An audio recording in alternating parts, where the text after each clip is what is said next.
नमस्कार, 20 तक के इस वीडियो में आपका स्वागत है। मैं हूं शुभम शंकधर और आज मेरे साथ हैं इंडिया टुडे हिंदी के संपादक अंशुमान तिवारी जी। और आज के इस वीडियो का जो मुद्दा है वो है आत्मनिर्भर भारत पैकेज की जो तीसरी किश्त आई है, उसकी बारीकियों को समझने का। क्या है उस पैकेज में खास, कितना उसका फिजिकल इम्पैक्ट है, क्या असर पड़ेगा, रोजगार पर फोकस था, वहां कितना असर देखने को मिलेगा, और मोटे तौर पर जीडीपी के नंबर जब हमारे सामने आएंगे जिससे हम इन तमाम प्रयासों का असर देखते और समझते हैं, उनमें हमारे हाथ क्या लगेगा इस तिमाही में। इसमें हमें यह भी समझने की जरूरत है कि आरबीआई की तरफ से यह कहा गया है आज कि इंडिया टेक्निकल रिसेशन में एंटर कर चुका है और ये साल दरअसल मंदी का रहेगा, ऑफिशियल ये आरबीआई ने बोल दिया है। क्या है इन सारी बातों का मतलब, इस पर चर्चा करेंगे। सर, मेरा सबसे पहला सवाल, जो आज आरबीआई ने बात कही रिसेशन की, हम बहुत दिनों से लगातार सुनते चले आ रहे थे, लोग बोल रहे थे कि आर्थिक विकास दर शून्य के नीचे रहेगी, लेकिन आज टेक्निकल रिसेशन शब्द का इस्तेमाल किया गया। क्या मतलब है इसका, टेक्निकल रिसेशन का, अगर हम अर्थव्यवस्था के नजरिए से समझे तो? अब रिसेशन को शुभम कई तरह से लोग डिफाइन करते हैं, पर आरबीआई ने जब आज रिसेशन कहा है, हालांकि ये बात पहले से स्थापित थी कि भारत की आर्थिक विकास दर कोविड से पहले से भी गिर रही थी। पर तकनीकी तौर पर अगर 2 तिमाहियों में लगातार आर्थिक विकास दर शून्य से नीचे रहे तो मंदी मानी जाती है। और हमने ये देखा कि पहली तिमाही में आर्थिक विकास दर 24% शून्य से नीचे रही, और इस तिमाही में रिजर्व बैंक का मानना है कि 8.6% या 9% के आसपास शून्य से नीचे रहेगी। तो इस दृष्टि से आज रिजर्व बैंक ने एक तरह से स्वीकार कर लिया कि भारत रिसेशन में चला गया है। अर्थशास्त्रियों के बीच इसे लेकर बहुत सारे सारे अलग-अलग मॉडल्स का इस्तेमाल होता है। रिसेशन एक पुरानी परिभाषा है, लेकिन अब ये माना जाता है कि अगर लगातार 6 से 7 तिमाहियों तक आपकी आर्थिक विकास दर तेजी से गिर रही है, तो आप मंदी में स्लिप कर चुके होते हैं। पर नकारात्मक ग्रोथ के आधार पर या नेगेटिव ग्रोथ के आधार पर या कंट्रैक्शन ऑफ जीडीपी के आधार पर रिसेशन को परिभाषित करने और रिसेशन को नापने की दृष्टि से आज रिजर्व बैंक ने ये बात कही है।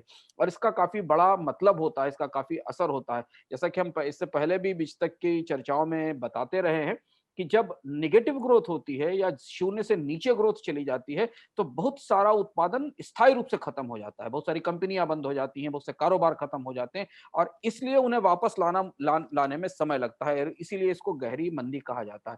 तो जहां एक तरफ आज वित्त मंत्री ने अपने पैकेज की घोषणा की और ये कहा कि अक्टूबर में हमको रिवाइवल के संकेत मिल रहे हैं, जिनको अंग्रेजी में हम ग्रीन शूट कहते हैं, हिंदी में ग्रोथ के अंकुर कह सकते हैं, आप दिख रहे हैं। वहीं उससे कुछ घंटे पहले रिजर्व बैंक ने इस बात पर मोहर लगा दी कि भारत आधिकारिक रूप से गहरी मंदी में फंस चुका है। इन दोनों विरोधाभास के बीच अगर हम समझने की कोशिश करें, आज वित्त मंत्री की जो प्रेस कॉन्फ्रेंस थी, तो उन्होंने कई नंबरों के माध्यम से ये बताने की, समझाने की कोशिश की कि जो सरकार के प्रयास थे वो रिकवरी को सहारा दे रहे हैं, चाहे वो जीएसटी का नंबर हो, बिजली की खपत हो, या रेल में फ्रेट का नंबर हो, ये तमाम नंबर उन्होंने हमारे सामने रखे। क्या आपको लगता है सर कि ये वाकई जो सरकार ने प्रयास किए उनका कहीं कोई असर था, या कोविड की मंदी के बाद धीरे धीरे आर्थिक गतिविधियां पटरी पर लौटी थी, तो अगर प्रयास नहीं भी होते तो भी ये दिखना ही था?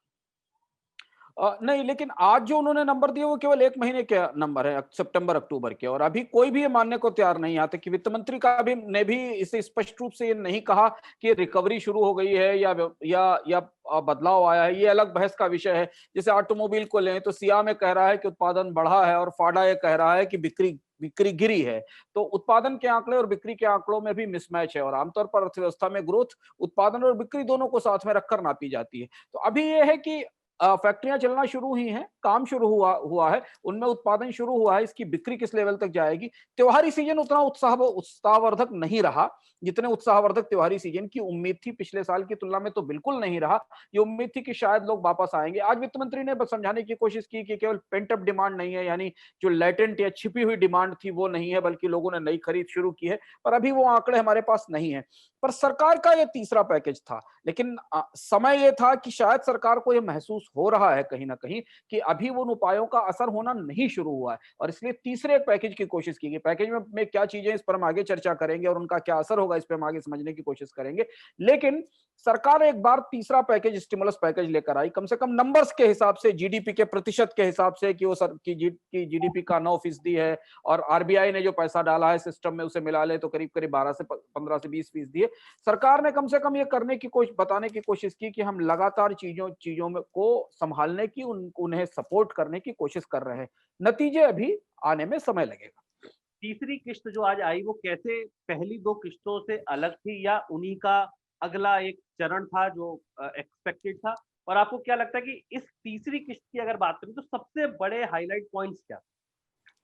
तीसरी किश्त पहली 2 किश्तों का एक्सटेंशन भी है, क्योंकि बहुत सारी ऐसी स्कीमें या बहुत सारे ऐसे कदम जो आत्मनिर्भर पैकेज पार्ट 1 में या पहले चरण में उठाए गए थे और जो दूसरे चरण में उठाए गए थे, उन्हें कंटिन्यू रखा गया है। पर अगर ध्यान दें तो पूरा का पूरा पैकेज ऐसा लगता है कि सिर्फ एक स्कीम के लिए तैयार किया गया था। बाकी स्कीमें स्कीमें कंटिन्यूटी की स्कीमें थी और कुछ तो इसमें ऐसी घोषणाएं थी जो पैकेज का हिस्सा नहीं है, जो सामान्य रूप से सरकार अगर मंदी ना होती, कोविड लॉकडाउन ना होता तो भी सरकार ये करती ही। लेकिन जैसे कि हम मुख्य घोषणा से पहले समझें कि फर्टिलाइजर के लिए सब्सिडी बढ़ाना, क्योंकि रबी की डिमांड के कारण फर्टिलाइजर की शॉर्टेज है। बाजार से भी सरकार के पास खबरें आ रही हैं, लोगों को भी दिख रहा है कि खाद की कीमतें बढ़ रही हैं, खाद की शॉर्टेज है और रबी की सोइंग शुरू हो रही है, तो उसके लिए सब्सिडी बढ़ा दी गई। और हर साल ऐसा होता है कि साल में एक बार सब्सिडी रिवाइज करनी पड़ती है, क्योंकि खाद की मांग ऊपर नीचे होती रहती है। तो ये पैकेज का हिस्सा नहीं था, क्योंकि सामान्य रूप से भी सरकार डिमांड फॉर ग्रांट्स लेती है, अप्रोप्रिएशन बिल लाती है, जो बजट में जितने खर्च का अनुमान किया जाता है उसके बाद उसे छमाही और तिमाही के बाद और पैसा संसद से मंजूर कराया जाता है। पर एक घोषणा जो सबसे बड़ी घोषणा थी, जिसके लिए शायद ये पूरा पैकेज बनाया गया था, वो थी आत्मनिर्भर रोजगार योजना। कल से जो चर्चा चल रही थी, शुभम, ऐसा लग रहा था कि सरकार कोई बड़ा एम्प्लॉयमेंट स्टिमुलस लेकर आ रही है, बड़े रोजगार की प्रोत्साहन की कोशिश कर रही है, क्योंकि हमारे कानों में लगातार अमेरिका के पेचेक प्रोटेक्शन और ब्रिटेन का फरलो और जर्मनी में रोजगार के लिए दी जा रही सहायता गूंजती रहती हैं, जिन्हें हम अंतर्राष्ट्रीय खबरों के जरिए जानते रहते हैं। तो लोगों की निगाह इस बात पर थी कि क्या सरकार सीधे कुछ ऐसा करने जा रही है जिससे कि रोजगार बढ़े। उस दृष्टि से ये आज एक स्कीम आई। वो स्कीम अपने लिमिटेड असर में लंबे समय में असर करेगी। स्कीम की हाइलाइट्स ये हैं कि वो स्कीम सबसे पहले तो उन कर्मचारियों के लिए है जिनके का मासिक वेतन 15,000 रुपए से कम है। यानी जो पूरा का पूरा प्रोफाइल है किसी भी कंपनी के अंदर, जो उसमें सबसे लोएस्ट पेड एम्प्लॉय, जो सबसे कम पैसा, जिनको सबसे कम वेतन मिलता है, जिनकी मास की का दैनिक वेतन 400 से 500 रुपए के आसपास है, 15,000 रुपए मंथ के से नीचे के आसपास है, उन्हें टारगेट करने के लिए है। दूसरी चीज ये कि इसमें सरकार पीएफ में, जो भविष्य निधि में उनका जो अंशदान है, उनका अंशदान और नियोक्ता का अंशदान वापस करेगी और 2 साल तक वो पैसा भविष्य निधि के खाते में जमा किया जाएगा। ये उन कंपनियों के लिए है जो कंपनियां पीएफ में रजिस्टर्ड हैं, पंजीकृत हैं। यदि कर्मचारियों की संख्या 1,000 से कम है तो नियोक्ता का और कर्मचारी का जो पीएफ कंट्रीब्यूशन है उसे सरकार करीब 24% हिस्सा उसका देगी। तो अगर आप 15,000 रुपए पे 24% माने तो करीब 3 से 3,500 रुपए के आसपास की राशि आती है, जो शायद, अगर ये वेतन हम इसको मान लें, और अगर कर्मचारियों की संख्या 1,000 से ज्यादा है तो केवल कर्मचारी के 12% पीएफ के हिस्से का भुगतान 2 साल तक केंद्र सरकार पीएफ में करेगी। लेकिन इसके लिए शर्त यह है कि कर्मचारियों को सितंबर के बाद भर्ती किया गया हो। अगर वो पहले नौकरी से निकाल दिए गए हैं तो उन्हें नौकरी पर दोबारा रखा गया हो या उनकी नई भर्ती की गई हो। यह रोजगार का प्रोत्साहन है। सीमित असर है, बहुत सीमित ढंग से लोगों पर इसका असर होगा। लंबे समय में भले ही हमें इसका प्रभाव दिखाई पड़े, पर तात्कालिक तौर पर शायद इसका उतना प्रभाव दिखने की संभावना नहीं, क्योंकि ये सब्सिडी स्कीम पहली चीज तो जिस वेतन वर्ग को टारगेट करती है ना शुभम, उसमें ज्यादातर लोग अनुबंध पर है, कॉन्ट्रैक्ट पर काम करते हैं। उन्हें कंपनियां आमतौर पर पेरोल पर नहीं रखती हैं, क्योंकि ये वो क्लास है।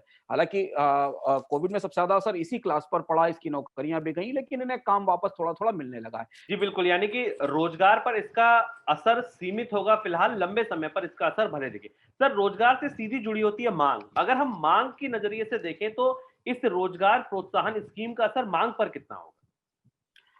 ये रोजगार प्रोत्साहन स्कीम की चूंकि निचले तबके के या कमाए वर्ग के कर्मचारियों के लिए और उनके हाथ में सीधे कोई पैसा नहीं जा रहा है। ये जो सब्सिडी दी जा रही है उनके पीएफ अकाउंट्स में डाली जाएगी, जैसा कि वित्त मंत्री ने कहा कि वो आधार लिंक्ड अकाउंट होंगे और उनमें वो पैसा जाएगा। तो सीधे उनके हाथ में खर्च करने के लिए कोई पैसा नहीं आ रहा है। तो तात्कालिक तौर पर मांग पर इस स्कीम का कोई प्रभाव नहीं पड़ने वाला है, पहली चीज। दूसरी चीज ये कि कंपनियां 6 महीने में, 5 महीने में कर्मचारियों को भर्ती करेंगी, उसमें से कितने कर्मचारियों को पीएफ में रखेंगे, कितने को कॉन्ट्रैक्ट पे रखेंगे, ये देखने वाली बात होगी। तो निचले रोजगारों में या सेमी स्किल्ड जॉब्स में आने वाले समय में हो सकता है इसका असर दिखाई पड़े, पर तात्कालिक तौर पर बाजार में मांग की समस्या को इससे सीधे कोई मदद नहीं मिलेगी। नहीं मिलेगी, बिल्कुल।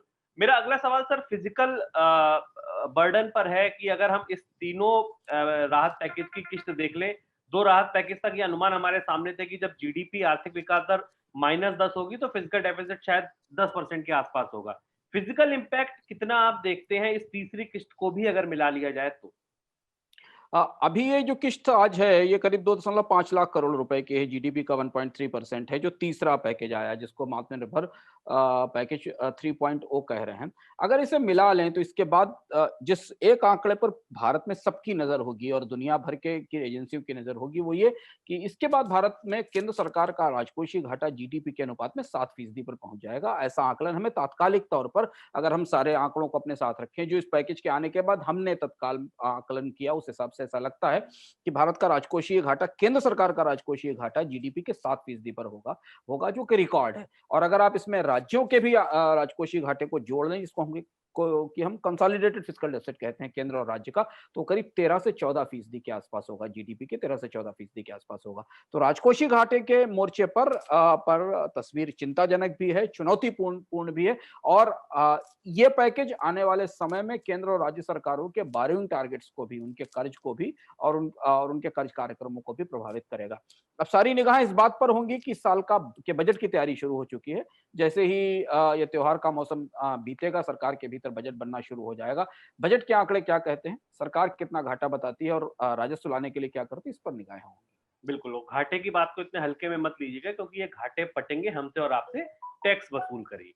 मेरा अगला सवाल सर, क्योंकि आज पूरा खचाखच खबरों वाला दिन है, शाम होते-होते महँगाई और आईआईपी के आंकड़े और सामने आए। खाद्य महँगाई, खाद्य वस्तुओं की कीमतें बढ़ने से हमने देखा कि रिटेल इन्फ्लेशन 7.5% के पार निकल गई है। माँग का जो थोड़ा बहुत आस लगाए कंपनियाँ बैठी थी, इस त्योहारी सीजन के आसपास ही बैठी थी। इस इन्फ्लेशन के नंबर को आप कैसा देखते हैं कि इस त्योहार के बीचा-बीच महँगाई का बढ़ना कितनी बड़ी चिंता की बात?